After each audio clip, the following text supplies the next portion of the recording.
I woke up choking on blood. Not my own.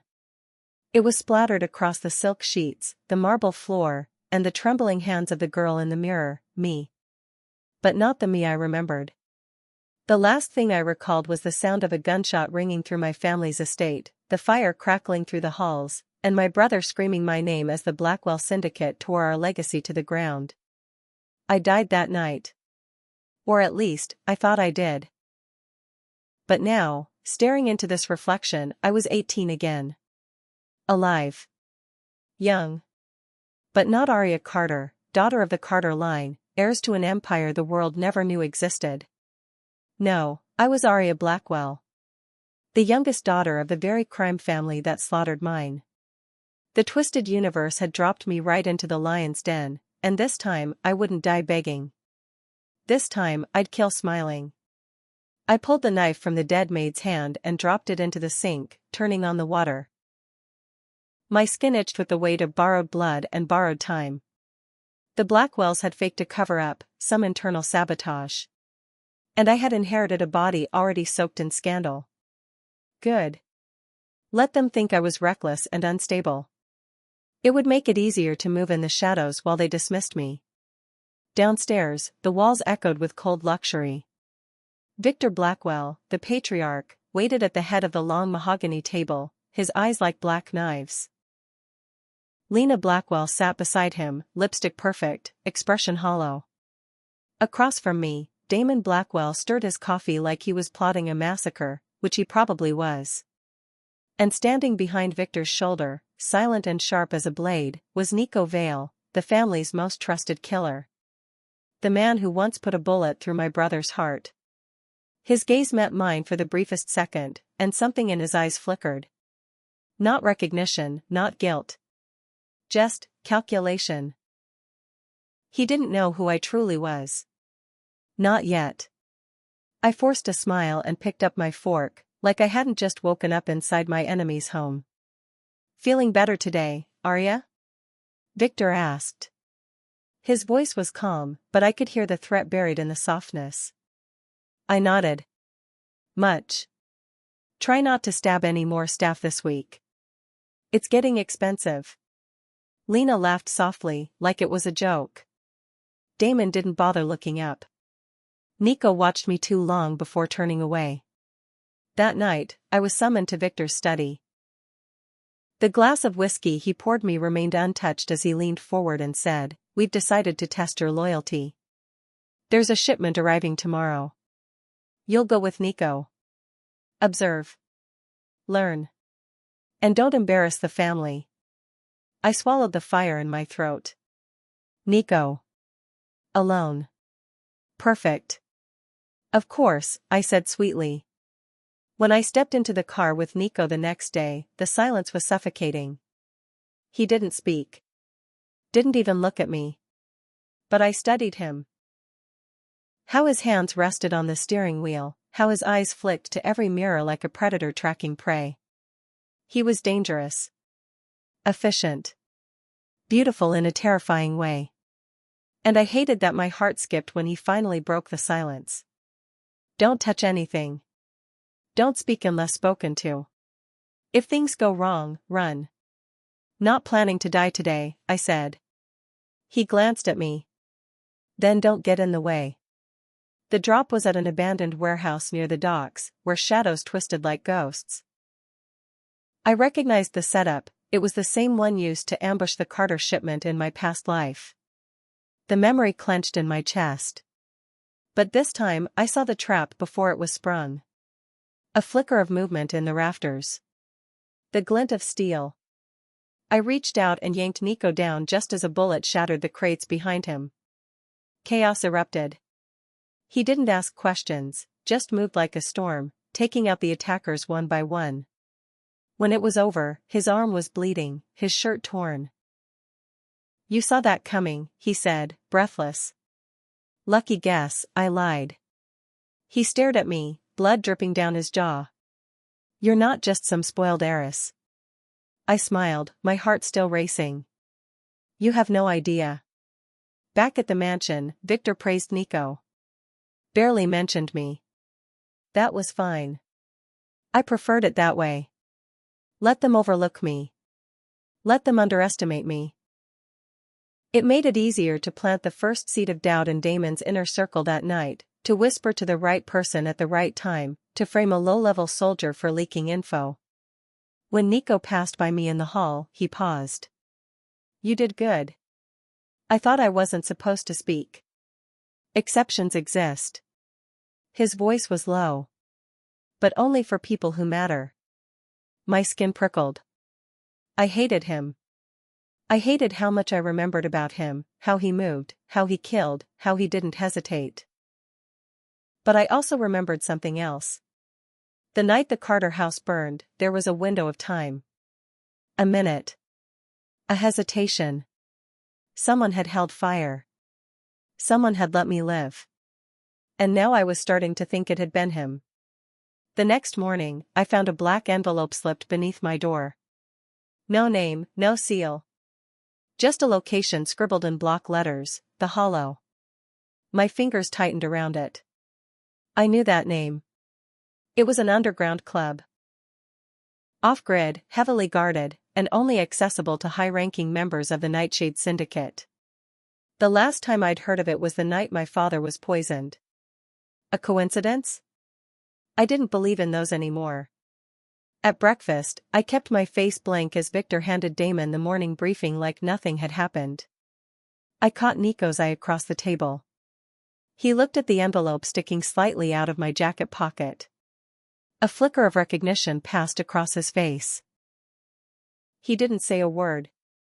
That evening, I dressed like the kind of woman Arya Blackwell was supposed to be, dark lips, silk dress, hair sharp as a blade. The bouncer at the Hollow scanned me with suspicion, then waved me in. The club pulsed with bass and bloodlust. VIP booths were surrounded by armed men in suits, cigars, and diamonds glinting beneath the dim red lights. Every corner reeked of power. And corruption. I slid into the booth with a familiar face, Bryce Maddox. He used to run guns for the Blackwells.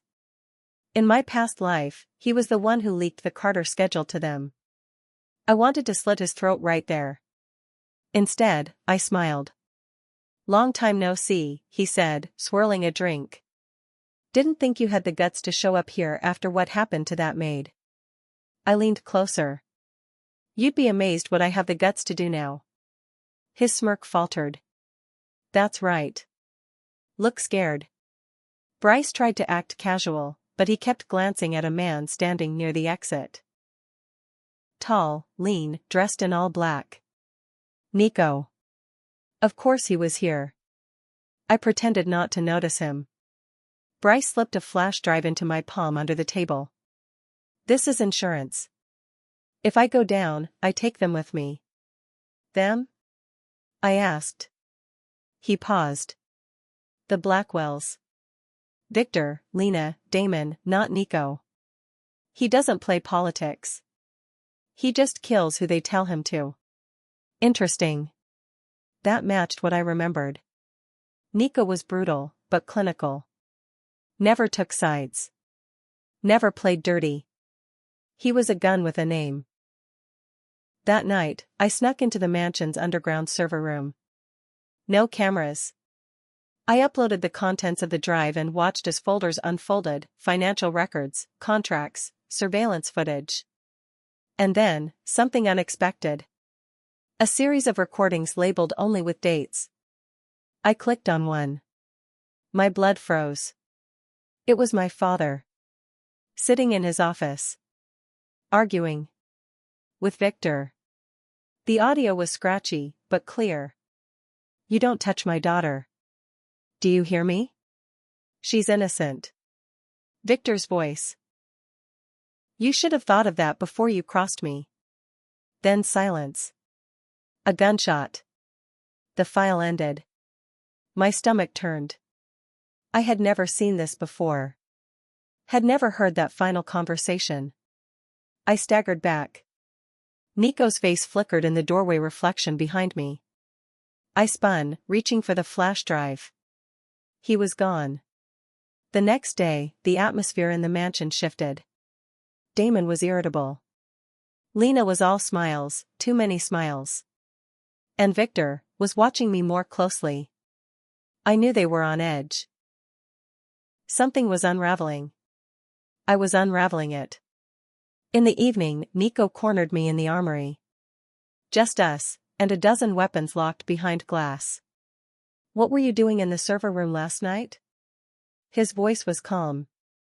Controlled. I shrugged. "Looking for entertainment. Netflix is kind of boring around here." He didn't laugh. "You're digging. That's dangerous." "Is that a threat?" I asked. He stepped closer. "It's a warning." I looked up at him, heat buzzing beneath my skin. "You always give your targets warnings?" He didn't blink. "Only the ones I don't want to kill." The air between us tightened like a noose. My heart pounded. I hated that my body reacted before my mind did. Hated that I wondered if he meant it. I tilted my chin.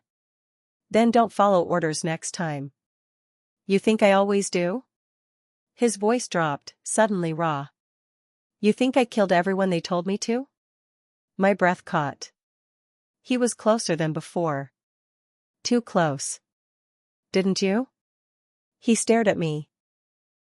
Then, without warning, he whispered, "Not you." My pulse skipped. I wanted to ask what he meant, to tear the truth out of him, but the moment shattered when Damon's voice called from the hall. Nico stepped back like nothing had happened. Just a soldier. Just a shadow.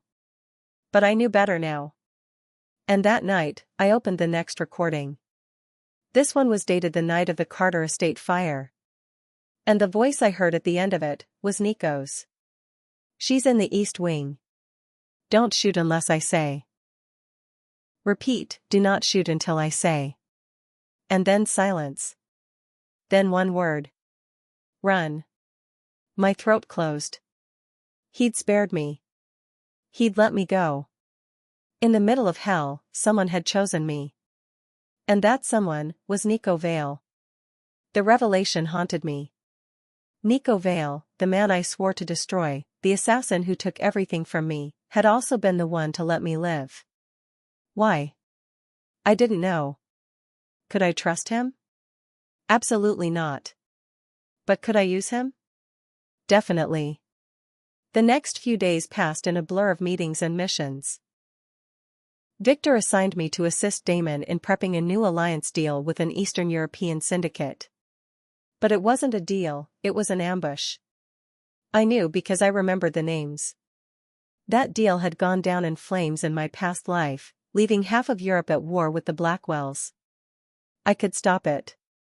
Or I could let it burn and use the chaos to my advantage. I chose the latter. While Damon played kingmaker, I whispered to one of the delivery drivers that the syndicate was planning to betray them. The mole ran straight to Victor, who postponed the meeting, thinking it was his own brilliance that prevented a war. Meanwhile, I slipped into Lena's office and planted just enough doctored evidence to suggest Damon had leaked the alliance details. Seeds of mistrust. Watered with silence. I was building cracks into the family from the inside out. And Nico? He watched. Always watched. At dinner, he said nothing. But his eyes lingered. During a weapons run, he walked beside me and asked nothing. But his shoulder brushed mine. The night it happened, we were both sent to a late meeting with the Ramos cartel, a meeting that should have gone smoothly. Instead, a rival crew tried to ambush us halfway through. Shots rang out. Bodies dropped. I hit the ground behind an overturned table, gun trembling in my grip. Nico Deb beside me, calm as ice. He passed me a loaded clip. "You good?" I nodded. "Cover me," he said. Then he was gone, slicing through shadows like a ghost. By the time I stood, it was over. Blood everywhere. Nico panting, arms red up to the elbows. He'd taken a knife to the side, deep. "You're hurt." "I've had worse." I grabbed a towel and pressed it to the wound. He winced. "You shouldn't care." "I don't." You're lying. He didn't look away. I didn't move. We were too close. The space between us thinned to a single breath. I hated him. I hated how fast my heart beat when he touched me. I hated that the only person I could trust in this twisted house of killers was him. Why didn't you kill me? I whispered. Back then. At the estate. He said nothing for a moment. Then, because I saw the look in your eyes. You weren't scared of dying. You were angry. And I knew someone like that would come back. You expected this?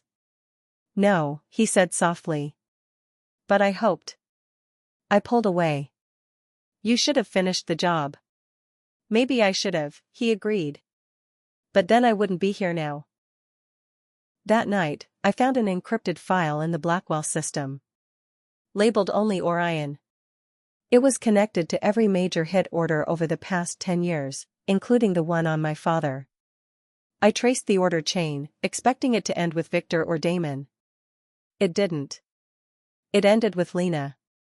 The cold, unbothered woman who smiled like a saint and poisoned like a snake. I should have known. I downloaded everything onto a clean drive and stored it behind a false panel in my closet. My insurance. The next morning, Lena called me into her greenhouse. She offered tea.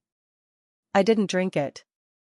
You've been adjusting well, she said, snipping the stem of a blood-red rose. Perhaps too well. I smiled politely. I'm just doing my part. She plucked a thorn from the stem and tossed it into a bowl. You remind me of someone. A girl I once knew who wore pretty dresses and had knives under them. What happened to her? She bled, Lena said, smiling. Eventually. A threat. Wrapped in roses. As I left, Nico was waiting outside the door. Don't trust her, he said quietly. I don't trust anyone. He walked with me down the hall, steps in sync. You're planning something, he said. You're not hiding it well. What makes you think that? Because I know what it looks like when someone wants revenge. I stopped. What would you do if you found out everything you knew was a lie? That your family built their empire by burning others to the ground? I already know that, he said. I just don't care. Liar. Maybe. He looked at me. But I've never pretended to be anything else. I wanted to hate him. Wanted to shove him away. But when he leaned in and whispered, "You're not the only one with secrets, Arya," I knew something had shifted. I wasn't alone in this game anymore. And I wasn't sure who was playing who. By the end of the week, I had every Blackwell sibling watching their backs. Damon had started locking his office even when leaving for 5 minutes. Lena moved her personal files from her study to the basement safe. And Victor, he began calling private meetings with Nico more frequently, asking him questions he didn't trust anyone else to hear. I'd made the house paranoid. Exactly as planned. But paranoia breeds mistakes. I just had to wait. I spent most of my days playing the role of the dutiful daughter. Smiling when spoken to, sitting through strategy meetings, pretending I cared about the expansion of the Blackwell Front Company, Blackwell Group. What they didn't know was that I'd replaced 2 of their offshore bank access tokens with decoys and rerouted a trail of dirty money through a dead Carter account. The financial smoke would rise soon enough. Nico, meanwhile, had become harder to read. He walked the halls like a ghost but lingered just long enough for our paths to cross. He never questioned me directly, never gave away whether he knew more than he let on. But I felt the weight of his gaze like a loaded gun. One night, I found him in the training room, shirtless, practicing blade work. His body moved like a weapon, deliberate, controlled, deadly. I stood at the doorway longer than I meant to. He didn't look up. You're quiet when you're not plotting. And you're loud when you're not killing. That got a faint smirk from him. Come here. Why? You should know how to defend yourself when this place turns on you. I already do. Not against people like me. I stepped onto the mat. He tossed me a blade. I caught it by the handle. "Show me," he said. I swung. He blocked it. Again. Blocked. Then again. This time, he caught my wrist midair and twisted, pulling me flush against him. "Your shoulders give you away," he murmured. "You move like you're waiting to be caught. And you move like you've never had to run," I snapped. He didn't let go. His eyes searched mine, voice low. "Is that what you're doing, Arya? Running?" "No," I said. "I'm hunting." We were too close. Breathing the same air. The blade dropped from my fingers.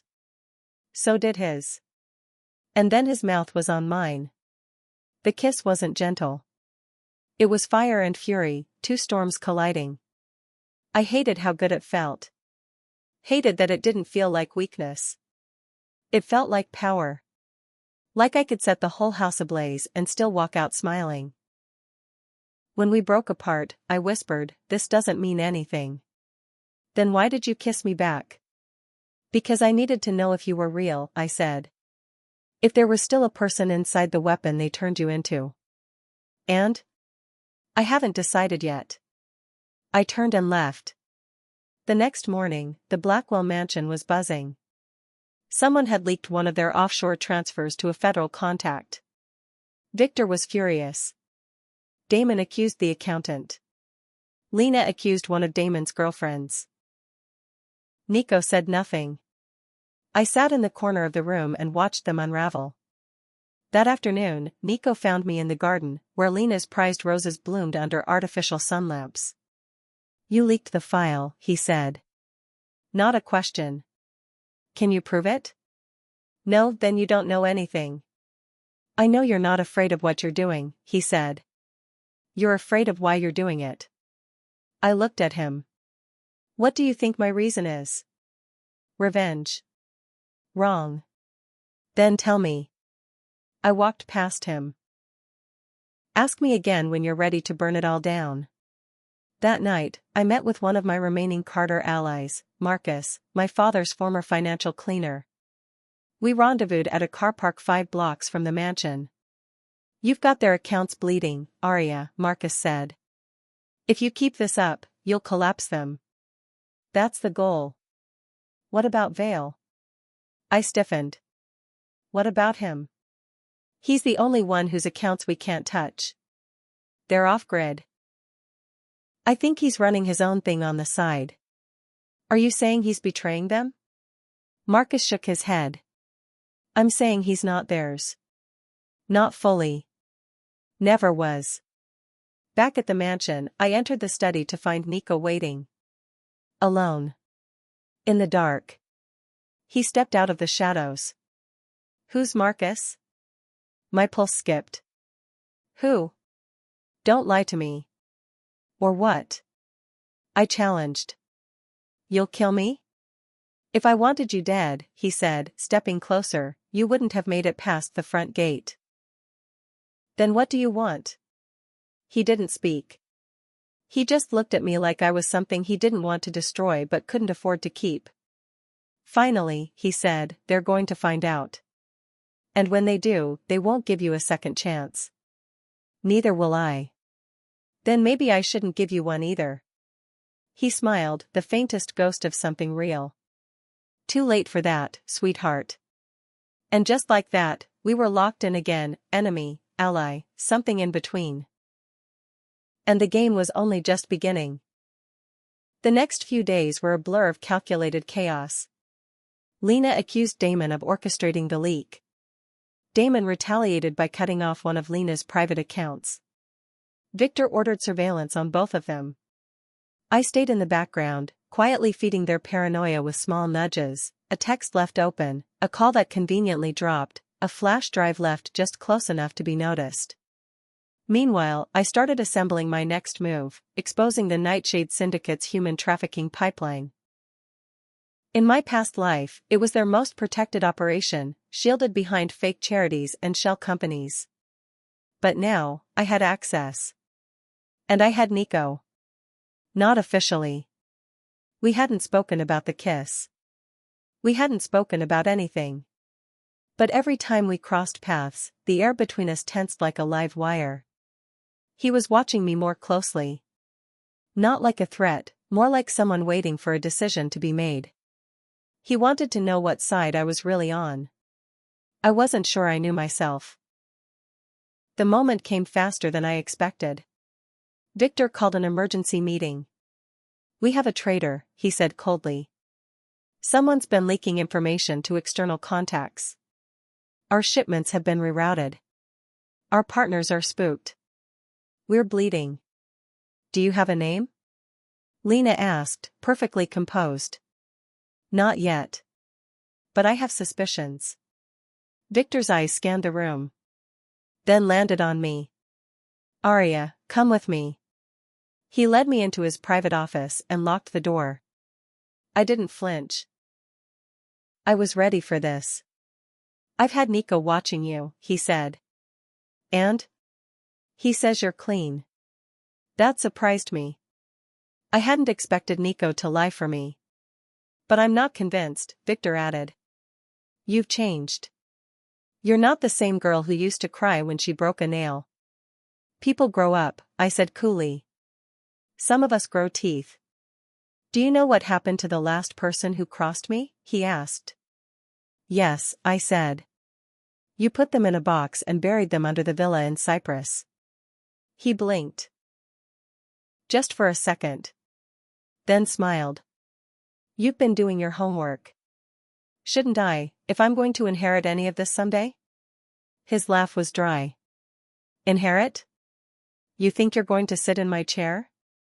"Why not? Damon's unstable. Lena's disposable. And Nico's just the help." I was pushing him. Testing how far I could go. Victor leaned in. "You're clever, Arya. But you're not invincible. You bleed like the rest of us." "Then don't cut me," I said, standing. "And I won't cut back." I walked out before he could stop me. My heart thundered the whole way down the hall. I didn't know if I'd just made myself a target or proven I was too useful to kill. Either way, I had to move faster. That night, I snuck into the Blackwell server again. I found what I was looking for: shipment logs, coded manifests, aliases. The trafficking network was buried deep, but I traced it to a charity called Hope Front. I copied everything. The room was cold, but I was burning. I nearly dropped the flash drive when I turned around and found Nico standing in the shadows. Again. "You really need to stop sneaking up on me," I said. "Then stop going where you shouldn't be." "You going to tell them?" "Should I?" "Depends," I said. "Do you still think I'm worth protecting?" "No," he said. Then stepped closer. "But I can't seem to stop anyway." My voice wavered. "Why?" "Because I know what it's like to want them all to burn," he said. "And I think you'll actually do it." He took the flash drive from my hand and pocketed it. I stiffened. "Give it back." "I will," he said. "After I help you clean it. You can't send raw files like this. They'll trace it back to you in 5 seconds. And I should trust you with that?" "You already do," he said. "Or you wouldn't have let me this close." He was right. I hated that he was right. He handed me a burner phone. "I'll send you the clean version tomorrow. Uploaded to the press anonymously. I'll handle the rest." "Why are you helping me?" I asked again. "I killed your brother. You spared me. That doesn't even the score." "No," he said. "But maybe it means something." He left without another word. The next day, Hope Front's operations were exposed on 3 major news outlets. Authorities raided 3 locations. Dozens of girls were rescued. Dozens of Blackwell-owned properties were frozen. The syndicate reeled. Victor raged. Lena cried for the cameras. Damon punched a wall. And Nico? Nico walked into my room and placed the cleaned flash drive on my desk like a gift. You did good, he said. You too. He paused at the door. They're going to come for you soon. Let them. I'll be there, he said quietly. But if it comes down to me or them, I hope you don't hesitate. I won't, I said. He nodded. But I wasn't sure which of them I meant. The mansion changed after that. Eyes followed me wherever I went. Doors that were once left open now slammed shut. Victor stopped calling me to meetings. Damon barely spoke to me at all. And Lena started smiling again. Which was far more dangerous. I wasn't just the black sheep anymore. I was a threat. And they weren't hiding it. Nico disappeared for 2 days. No messages. No warning. I told myself not to care. Told myself he was just another pawn. But I found myself awake at night, pacing the edge of my bed, checking my burner phone like a fool. When he finally returned, it wasn't through the front door, it was by crashing through a second-story window with blood on his shirt and a gun in his hand. I was the first one to find him. What happened? I whispered, catching him as he staggered against the hallway wall. Trap, he muttered. They sent me to tie up a loose end. The end fought back. Come on. I dragged him into my room, locked the door, and dropped him onto the floor. The wound was deep. Across the ribs, likely from a curved blade. I grabbed towels and whiskey. You could have bled out, I said, dabbing the wound. Would have saved you the trouble. Don't be dramatic, I muttered. He hissed. You going to keep scolding me or stitch me up? I did. Quietly. Carefully. And when it was over, I leaned back on my heels and looked at him. Why didn't you call me? I didn't want you involved. I'm already involved, Nico. We're in this together, remember? That's what I'm afraid of. His voice was hoarse. If they ever find out about us, what we're doing, they won't. They might. And if they do, I'll kill them first. He stared at me. You mean that? Every word. He reached for me then. No games, no bravado, just fingers tangling in mine like they were searching for something real. I leaned in. Our lips met in a kiss that wasn't like the first. This one was slower. Bruised. Like both of us knew we were stealing something fragile from a world that wanted us dead. When we broke apart, he rested his forehead against mine. You scare me, he whispered. Good, I said. Then you'll stay close. The next morning, I found a message on my burner phone. Anonymous. Untraceable. One word, traitor. I didn't show Nico. I didn't need to. We both knew what it meant. The Blackwells were on to me. Not sure how much they knew yet. But they were getting close. That night, Lena invited me for drinks on the rooftop terrace. She poured me champagne and smiled like we were old friends. Did you know, she said casually, that Victor keeps a kill list? I sipped. Of course. You're on it. I raised a brow. And yet I'm still alive. That's what makes it interesting, she said. Victor never hesitates. Unless someone stops him. Someone like you? Someone like Nico. She watched me. Closely. Do you know where his loyalty really lies, Arya? To Victor. You sure? I said nothing. She leaned in. You've been playing a very dangerous game, my dear. I wonder, do you even remember who you are anymore? I do, I said softly. I remember everything. Her eyes darkened. Then I hope you're ready for what's coming. I am. The next morning, the house went on lockdown. Damon had been poisoned. Not dead. But close. Victor suspected a mole. Which meant all eyes were on me again. I expected the interrogation. I expected the threats. I didn't expect what happened instead. Victor called Nico into his office and didn't let him out for an hour. When Nico emerged, his expression was unreadable. He walked straight past me. Didn't stop. Didn't look. That night, he didn't return to our wing. My chest twisted. Was this how it ended? Had he chosen them? Was I alone again? At midnight, I heard a knock at my window. I pulled the curtain back. Nico stood on the balcony, bruised and wet from the rain. I let him in. You disappeared, I said. They gave me a choice, he said. Turn you in, or prove I'm loyal another way. What did you choose? He stepped closer. I told them I'd kill the traitor myself. My throat dried. So what happens now? He touched my face gently. Now I make it look real. I stared at him. You want to fake my death? Just long enough to pull the trigger on everything. The money. The evidence. The takedown. Then we vanish. Together? If you want. I didn't answer. I just kissed him again. Because I knew the answer was yes. I wanted everything with him. The blood. The fire. The escape. And I was ready to burn the entire Blackwell Empire to the ground to get it. We spent the next 72 hours preparing to disappear.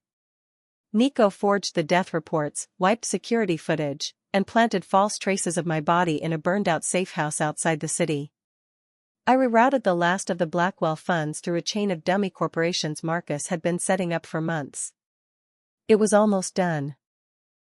Everything I'd spent 2 lifetimes building toward. And yet, the night before we were set to vanish, I found myself standing in the old Carter estate ruins. Alone. The house had been turned into a dumping ground. Nothing but ash and broken glass now. My father's study, the one where he'd been shot, gone. My brother's bedroom, burned. All that was left was a collapsed piano and a scorched family photo in a cracked frame. I took it. Pressed it to my chest. I didn't cry. I couldn't.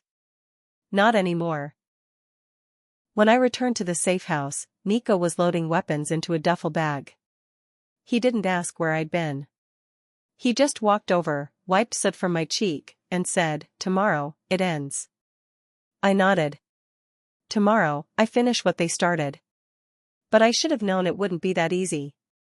The moment we stepped into the warehouse for our final exchange, the final handoff of the data that would destroy the Blackwell Empire, I knew something was wrong. Too quiet. Nico sensed it too. He grabbed my wrist and shoved me behind a pillar just as bullets ripped through the air. They knew, I hissed. How? Doesn't matter, he growled, firing back. We move. We ducked between crates, returning fire. My heart pounded in my throat. I saw Damon step out of the shadows, flanked by half the Blackwell enforcers. You thought you could walk away, he shouted. You thought we wouldn't see it coming? You never saw anything coming, I called back. You've been playing checkers while I played chess with your entire empire. He snarled. You're not walking out of here alive. I already died once, I said. And you didn't even notice. Suddenly, a shot rang out from behind Damon. His body jerked forward. He fell. Behind him, Victor. Gun raised. His face expressionless. This is my house, Victor said. No one betrays me. His eyes met mine. Not even family. He raised the gun again, aimed at me. Nico moved faster than I thought possible, launching himself in front of me as the shot went off. Blood exploded across his chest. He collapsed in my arms. Nico! I screamed, catching him as he fell. Victor cocked the gun again, stepping forward. I reached for Nico's weapon, rolled, and fired. Once. Twice. 3 times. Victor dropped. Dead before he hit the ground. Silence. Smoke. The smell of blood thick in the air. I turned back to Nico, shaking. Stay with me, I begged. His eyes fluttered open. That was stupid, he rasped. You're the one who took a bullet for me. You're annoying like that, he whispered, coughing. Hard to walk away from. I pressed my hands to the wound, trying to stop the bleeding. Don't die.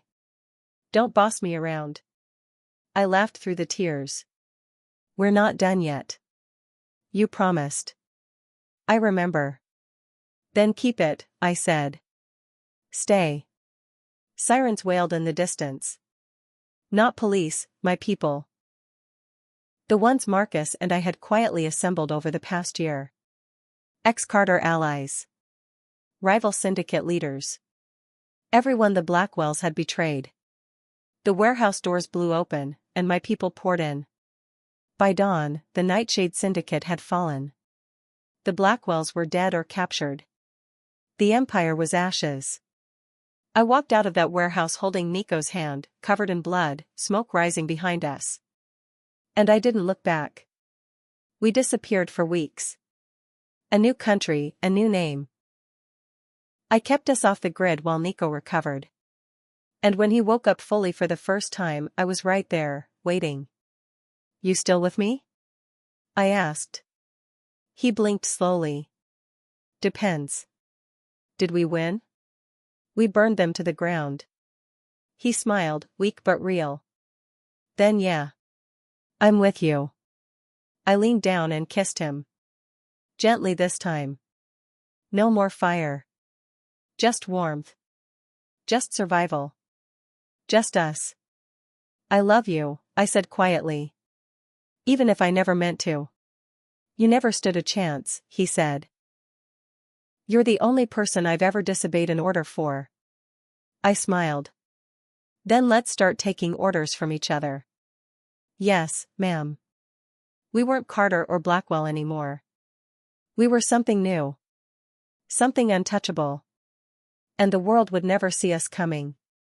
3 months later, we were ghosts. The world thought Arya Blackwell had died in an internal purge. The media blamed cartel warfare. Authorities called it a tragic loss of life among high society's darkest corners. They never connected the dots. They didn't see that the money siphoned from Blackwell accounts was now being funneled into new businesses under names they couldn't trace.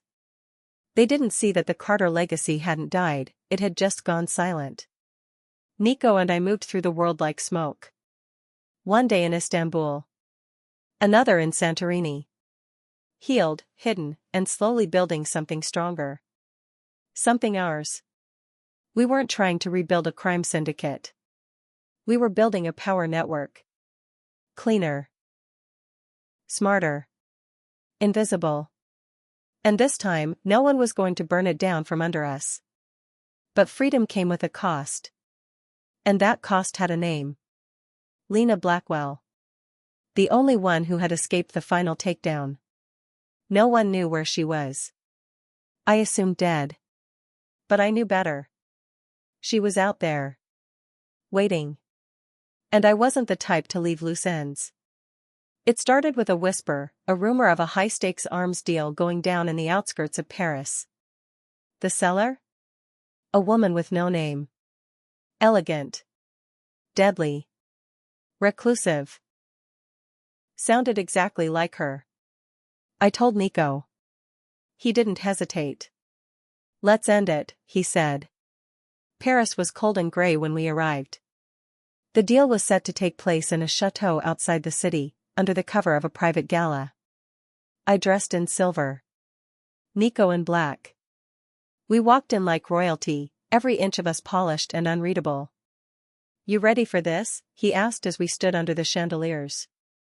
I was born ready, I said. And I was. I spotted her before she saw me. Lena. Her hair shorter, her face thinner. But her smile, exactly the same. She sipped champagne and spoke with foreign investors like she still owned the world. I walked up to her without hesitation. Lena, I said. She turned, and for the first time in her life, she lost control of her expression. Arya, she whispered. Impossible. You should know by now, I said, I don't stay dead. She recovered quickly. You look well. For a corpse. You look old. For someone still running. Her eyes narrowed. You don't want to do this here. Oh, but I do. I reached into my clutch and handed her a photo. It was a picture of one of the girls rescued from Hope Front. She was 12, I said. You sold her future for a yacht in Monaco. And what did you do, darling? Lena sneered. You betrayed your family. Burned your blood. For what? A scarred assassin and a ruined name? Nico stepped up beside me. Careful, he said softly. I'm the scarred assassin. Lena smiled. Still following orders, Nico? No, I said. He only follows me now. She laughed. Cold. Bitter. You think you've won? I know I have. Then do it, she whispered. If you're so righteous. Finish it. I leaned in close. Death would be a gift. And I don't give gifts to people like you. She frowned. What, we've frozen your accounts. Publicized the deal. The authorities are on their way. The only place you're going tonight is a black site prison in The Hague. Her face twisted. You. I'm done playing your game, Lena, I said. This time I made the rules. She lunged for her clutch. Nico was faster. Disarmed her in a blink. Don't bother, he said. You lost. Security swarmed the ballroom. Interpol agents moved in seconds later. Lena Blackwell, once queen of the underworld, was dragged out in handcuffs. Screaming. I watched her go with no satisfaction. Just finality. It was over. For real this time. Nico and I left the gala quietly. No need for theatrics. We'd had enough of those for a lifetime. Outside, under the Paris moonlight, he took my hand. You sure you're okay? He asked. She deserved worse, I said. But I'm not her. I don't need to burn the world to feel whole anymore. He nodded. So what now? Now? I smiled. We live. He wrapped an arm around me as we walked down the quiet street. Together? Always. We didn't have a name anymore. No title. No empire. Just each other. And the knowledge that we'd survived everything meant to destroy us. Arya Carter died in a fire. Arya Blackwell died in a lie. But whatever I was now, she was finally free.